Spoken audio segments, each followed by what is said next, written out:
Squid game season 3 உடைய டீசர்ல இருந்து கிடைச்ச 5 மைண்ட் ப்ளோயிங் டீடைல்ஸை பத்தி தான் உங்ககிட்ட இப்ப நான் ஷேர் பண்ண போறேன். ஃப்ரண்ட்மேன் சாங் ஹி ஹூனுடைய நண்பனை கொன்னதுக்கு அப்புறம் அவனையும் நினைச்சா அவன் கொண்டிருக்கலாம்.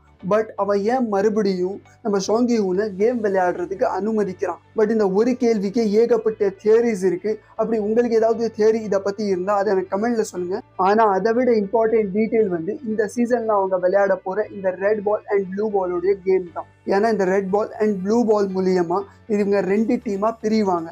ஸோ இவங்க 2 டீமாக பிரியும் போது அதிகமாக சான்ஸ் வந்து இந்த 2 டீம்லேருந்து ஏதாவது ஒரு டீம் வந்து டோட்டலாக கொல்லப்பட்டுருவாங்க.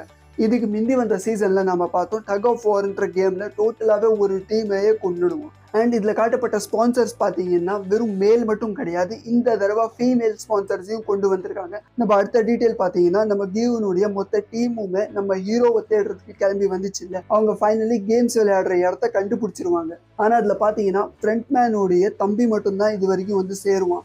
ஏன்னா டோட்டலாக காட்டப்பட்ட டீசரில் வெறும் அவன் மட்டும்தான் உள்ளே வர்றான், வேற அவனுடைய டீமை காட்டப்படலை. நம்ம வீடியோடைய லாஸ்ட் டீட்டெயில் வந்து அந்த பொண்ணு ஜூவி. ஏன்னா இதுக்கு முந்தி போன சீசனில் பார்த்தீங்கன்னா அந்த பொண்ணு ப்ரெக்னென்ட் ஆயிருந்துச்சு. அண்ட் இந்த தடவை அந்த பொண்ணுக்கு ஒரு குழந்தை பிறந்துடும். ஸோ இப்போ அந்த குழந்தை பிறந்ததுக்கப்புறம் அந்த பொண்ணு கூடயும் அந்த குழந்தை கூடயும் நம்ம ஃப்ரண்ட்மேன் என்ன பண்ணுவான், உயிரோட வச்சிருப்பானா இல்லை கொண்டுருவானன்றதை எனக்கு கமெண்ட்ல சொல்லுங்க. அண்ட் அப்படி உங்களுக்கு இந்த டீடைல்ஸ் பிடிச்சிருந்தா இந்த வீடியோவை லைக் பண்ணுங்க, சேனலை சப்ஸ்கிரைப் பண்ணுங்க. ஏன்னா இதே மாதிரி நிறைய கண்டென்ட்ஸ் நான் உங்களுக்காக கொண்டு வந்துட்டே இருப்பேன். ஓகே தென் பாய்.